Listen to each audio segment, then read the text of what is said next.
negara bagian timur, yaitu Jepang. Nah, kalian sudah pasti tidak asing ya tentang negara Jepang? Disinilah kami akan membahas negara tersebut. Eits, tapi perkenalan dulu ya.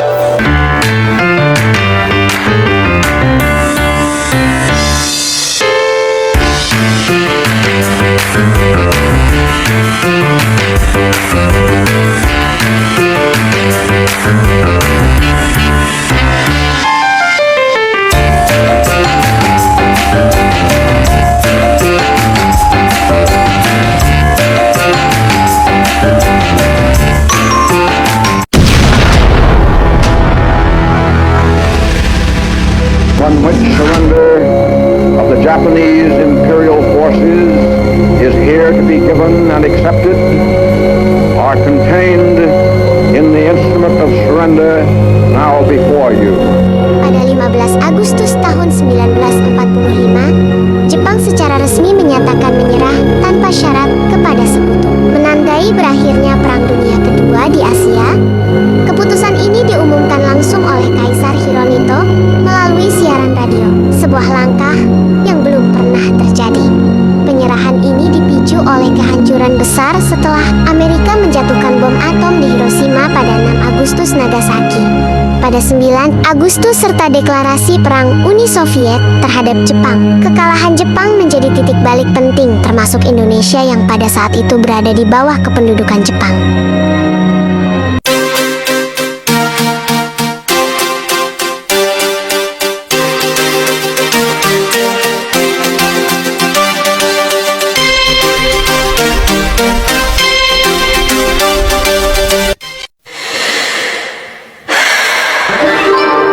Jepang adalah negara maju yang berhasil memadukan teknologi modern dengan budaya tradisional. Masyarakatnya dikenal disiplin, tertib, dan menghargai waktu, sehingga mendukung kemajuan di berbagai bidang. Meski menghadapi tantangan seperti penuaan penduduk, Jepang tetap menjadi negara yang berpengaruh dan inspiratif karena mampu berkembang tanpa meninggalkan jati diri budayanya. Jika pada video sebelumnya kita sudah membahas tentang profil dan sejarah dari negara Jepang, di sini kita akan membahas tentang fakta-fakta menarik dari negara ini, dan berikut adalah 30 fakta dari negara Jepang. Yuk simak video penjelasannya. Oke, setelah nonton video tadi, aku baru sadar kalau Jepang itu memiliki identitas yang kuat banget, terutama pada namanya, yaitu Nippon dan Nihon, dimana ternyata itu beda nuansa tapi sama artinya, dimana artinya itu asal matahari. Benderanya itu kan sederhana banget, simple, sederhana, tapi memiliki arti yang dalam gitu, karena artinya itu matahari sebagai sumber utama, atau matahari sebagai sumber kehidupan. Lalu yang paling menarik sih ada tulisan-tulisan di dalam tulisan-tulisan doa. Tulisan-tulisan doa itu di dalam benderanya ternyata itu tradisi loh. Terus soal yen, mereka itu memakai tokoh pemikir utamanya di dalam uang itu, juga kayak itu nunjukin kalau Jepang itu benar-benar menghargai pendidikan. Sama seperti di Indonesia, kita juga memakai foto atau gambar-gambar pahlawan kita di uang kita sebagai apresiasi untuk jasa-jasanya di masa lampau. Lalu yang paling unik menurutku tuh mereka masih punya kekaisaran, di mana kaisar itu sampai sekarang masih ada walaupun sebagai simbol negara saja. Dulu juga sempat ada shogun yang pegang kekuasaan penuh, jadi sistemnya beda banget sampai sekarang. Intinya Jepang itu keren banget, bisa modern tetapi tidak ninggalin tradisi mereka.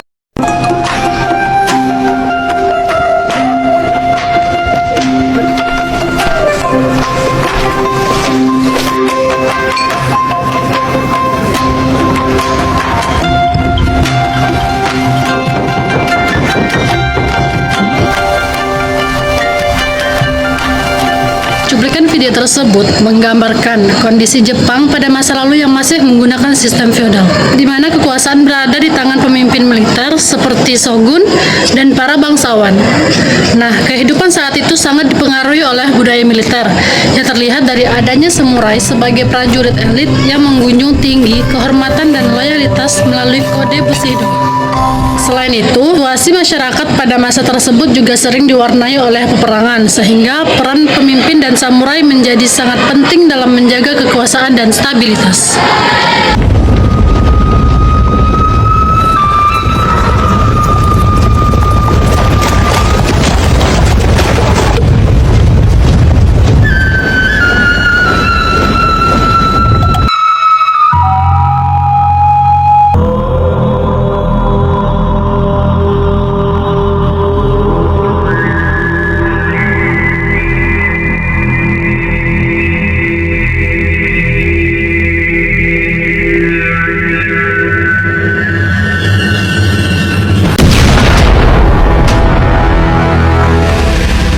Jadi mudah dipahami.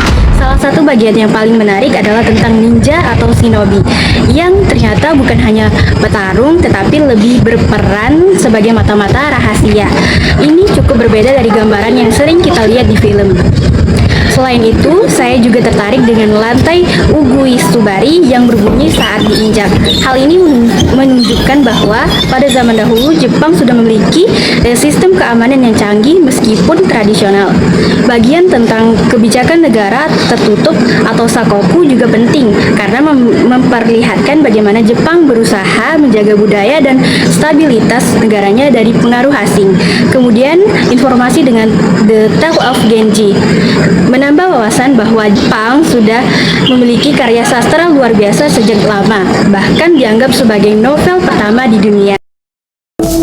次は東京お出口が左側です。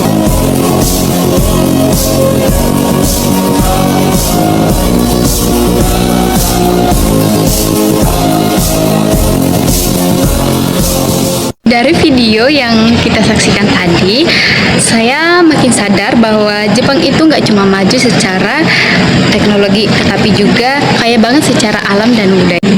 Punya banyak ekoregion hutan, berarti alamnya benar-benar beragam. Terus Gunung Fuji juga nggak cuma indah, tapi punya nilai spiritual dan bahkan diakui dunia lewat UNESCO. Nah, adapun itu yang paling menarik yaitu tentang soal onsen.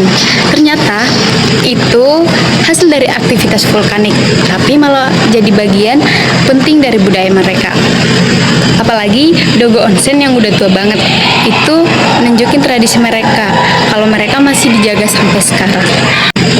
Intinya, Jepang itu keren karena mereka bisa memanfaatkan alam sekaligus tetap menjaga nilai budayanya. Jepang adalah salah satu negara dengan garis pantai terpanjang di dunia, menempati urutan ke-6 dengan panjang total sekitar 29.751 km.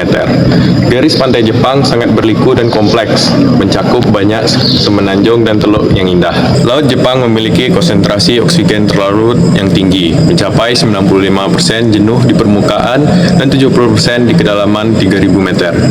Kondisi ini menciptakan ekosistem produktif dengan ribuan spesies fauna dan flora laut, menjadikannya wilayah perikanan penting. Budaya kuliner yang berbasis ikan, armada perikanan canggih, serta statusnya sebagai pengimpor hasil laut utama menegaskan posisi Jepang dalam pasar perikanan global. Jepang dikenal punya etos kerja yang tinggi, dipengaruhi konsep Gan Baru atau pantang menyerah. Setelah Perang Dunia II, kondisi hancur membentuk pola pikir bahwa kerja keras adalah cara utama untuk bangkit dan bertahan. Tapi tekanan dari budaya ini juga melahirkan beberapa masalah serius, seperti karoshi, kematian akibat kerja berlebihan, hikikomori, menarik diri dari masyarakat dalam waktu lama, dipicu karena tekanan untuk sukses, takut gagal, dan trauma sosial, sebagai bentuk pelarian dari tekanan sosial.